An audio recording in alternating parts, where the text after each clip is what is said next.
अस्सलाम वालेकुम to everyone. कैसे हैं आप सब। आज का व्लॉग मेरा न्यू बॉर्न बेबीज़ के हवाले से है, ख़ास तौर पर उन लड़कियों के लिए जो अभी न्यूली मदर्स बनी हैं या बनने वाली हैं।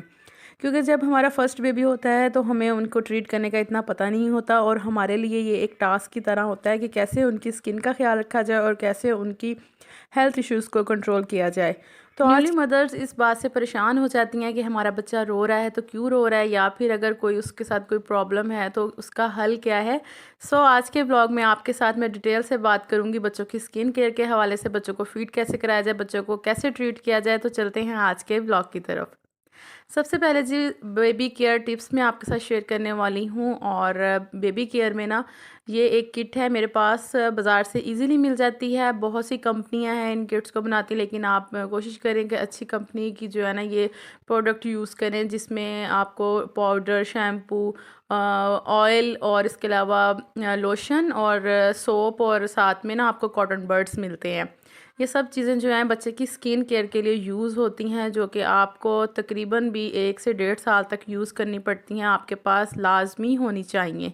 अच्छा जी, ये बॉक्स मैंने आपको दिखाया है और अब मैं इसमें से दो ऐसी चीज़ें निकाल रही हूँ जो कि बच्चों की क्लीनिंग के लिए यूज़ की जाती हैं। तो एक तो ये मैंने कॉटन स्टिक्स निकाली है और दूसरा ये मैंने बच्चे के मॉलिश के लिए ना ऑयल निकाला है।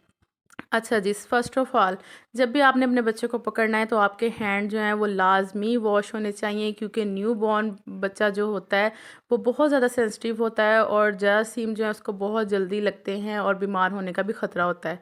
तो जब भी आपने उसको पकड़ना है, सबसे पहले अपने हैंड वॉश करने हैं। हैंड वॉश करने के बाद आपने कोशिश करनी है, जैसे कि अब विंटर सीज़न चल रहा है, तो हाथों को अच्छी तरह से ना आग का सेक दे लें या फिर हीटर से हाथों को सेक दे लें, ताकि आपके हाथ जो हैं वो हल्के हल्के गर्म हो जाएं और गर्म हाथों से आप बच्चे को पकड़ें।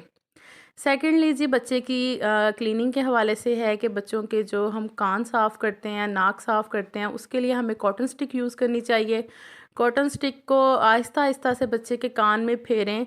पहले एक कान में, उसके बाद दूसरे कान में फेर कर बच्चे के कान की सफाई करें, और वीक में 1 टाइम ये काम लाजमी करें, और ख़ास तौर पर उस वक्त ये काम लाजमी करें जब आप बच्चे को नहलाएं। सेकेंडली बात आती है बच्चों के नेल केयर के हवाले से। बच्चों को नेल कटर से कभी भी नेल्स नहीं काटने, कभी भी नेल कटर यूज़ नहीं करना। छोटे बच्चों के लिए इस तरह के सीज़र्स बाज़ार में इजीली मिल जाते हैं। ये देखें, छोटी सी सीज़र है और इसमें ना बच्चे का नेल इजीली ग्रिप हो जाता है और कटिंग करने में आसानी रहती है, क्योंकि बच्चा होता है छोटा और जब आप उसके नेल काट रहे होते हैं तो वो अपना हाथ जो है वो खींचने की कोशिश करता है और इधर से उधर जो है अपने हाथ को कर रहा होता है। अगर आप यही काम नेल कटर से करेंगे तो बच्चे की फिंगर कटने का भी ख़तरा है, यानी कि छोटा मोटा मांस भी कट सकता है, जिससे बच्चे का हाथ को नुकसान हो सकता है। तो इस तरह की सीज़र आपने यूज़ करनी है और उससे आपने बच्चे के नेल कटिंग करने हैं। तो आप यकीन करें कि इतने आसानी के साथ इसके साथ बच्चे के नेल्स कट जाते हैं। उसके बाद ही चलते हैं नेक्स्ट, बच्चे की मॉलिश के बारे में बात आती है कि बच्चे की जो आपने ऑयल के साथ ना अच्छे से मसाज करनी है उसके पूरी बॉडी पर। और मसाज करने का तरीका ये है कि आपने जो ऑयल है ना अपने हाथ पर लेना है। ये मैं सर्दियों के हवाले से बता रही हूँ, क्योंकि सर्दी है तो ऑयल जो है वो ठंडा होता है। आपने अपने हाथ पर लेकर हथेली में इस तरह से उसको मसलना है, ताकि ऑयल जो है वो हल्का हल्का सा गर्म हो जाए आपके हाथों की हीट से। तो उसके बाद आपने बच्चों के पाँव पर इसकी मसाज करनी है।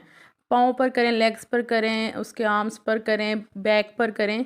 तो इस तरह से आपने हल्के हल्के हाथों के साथ उसकी मसाज करनी है। तो बच्चे की मॉलिश करने से एक तो बच्चे को सुकून मिलता है, उसकी ग्रोथ अच्छी होती है। दूसरा ये है कि अगर उसको कोई थोड़ी बहुत थकावट भी हुई होती है ना इधर उधर हाथ पांव मारने से, तो उसकी वो थकावट भी दूर हो जाती है। इसलिए इसकी बच्चों की मसाज जो है ना वो ज़रूरी होती है, और इससे बच्चा जो है ना वो सेहतमंद भी होता है। तो लाजमी कोशिश करें कि सुबह के टाइम हल्की सी बच्चों को मसाज लाजमी कर दिया करें।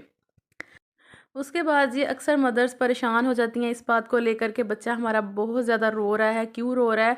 होता क्या है कि बच्चे के पेट में बहुत ज़्यादा पेन होती है, उसके पेट में जो है ना वो गैस जमा हो जाती है, जिसकी वजह से बच्चा बहुत ज़्यादा रोता है, फीड भी नहीं कर रहा होता। तो ये कॉली ड्रॉप्स हैं, ये बच्चों को लाजमी दें।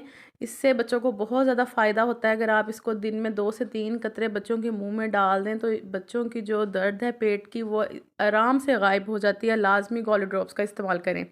नेक्स्ट ही बात आती है बच्चों के जो पेट में गैस जमा हो जाती है, तो उसके लिए ना आप बच्चे को इस तरह से लिटा कर 2 से 3 मरतबा इसकी लेग्स को जो है ना वो उठाकर इस तरह से पुश करें पेट की जानिब। इससे ये है कि बच्चों की गैस खारिज हो जाएगी, बच्चा पुरसुकून हो जाएगा। उसके बाद ये बात करते हैं बच्चों को पैक करने के हवाले से कि सर्दियों में बच्चों को कंबल में किस तरह से अच्छी तरह से पैक किया जाए कि बच्चा जो है ना अपने आप को पुरसुकून महसूस करे और उसको खूब नींद आए। आपने करना क्या है कि कंबल को जो है ना आपने तिरछा बिछा लेना है और उसके बाद उस पर आपने बच्चे को लिटा कर पहले एक साइड कवर करनी है और दूसरी साइड कवर करनी है।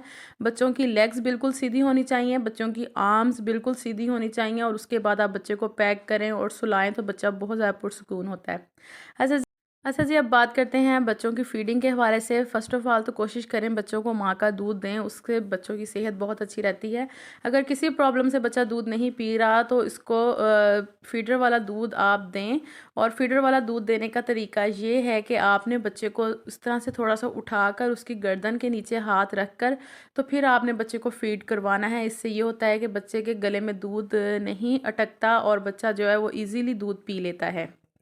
और जब आप फ़ीड करवा दें तो कोशिश करें बच्चे के सारे जितने भी फ़ीडर आपने लगाए हुए हैं उनको अच्छी तरह से वॉश करें, क्योंकि इसमें बहुत ज़्यादा जर्म्स होते हैं। तो दिन में एक टाइम बच्चों के फ़ीडर को बॉयल करना लाजमी है और ये काम जो है मदर अपनी पूरी ज़िम्मेदारी के साथ करें। अच्छा जी, उसके बाद ना जब बच्चा दूध वग़ैरह पी लेता है तो माँ को चाहिए कि थोड़ी देर के लिए बच्चे को अपने साथ लगाकर इस तरह से खड़ा करने के बाद उसकी कमर पे हल्का-हल्का हाथ फेरें बैक पर, ताकि बच्चा जो है वो दूध हज़म कर ले और दूध हज़म करने के बाद ही आप इसको लिटाएँ, तो ये है बच्चा वॉमिट नहीं करता। अच्छा जी, अब बात करते हैं बच्चे के रैशेज़ के हवाले से। बच्चों को बहुत ज़्यादा रैशेज़ होते हैं और ख़ास तौर पर न्यू बॉर्न बेबी को तो रैशेज़ ऐसे ही हो जाते हैं। तो उसके लिए ये एक गो रैश पाउडर है, ये बहुत ज़बरदस्त पाउडर है, बच्चों को आप लगाएं जब भी उनका पैम्पर चेंज करें तो ये इससे फ़ौरी तौर पर बच्चे को जो है ना आराम आ जाता है रैशेज़ को।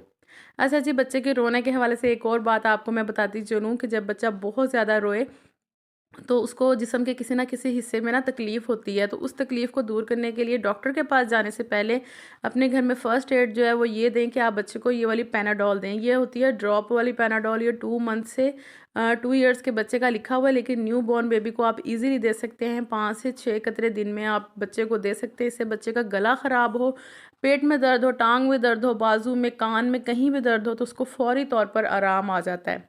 सो जी, नेक्स्ट व्लॉग में आपसे फिर मुलाकात होगी। अपना बहुत ख्याल रखिएगा। अल्लाह हाफ़िज़।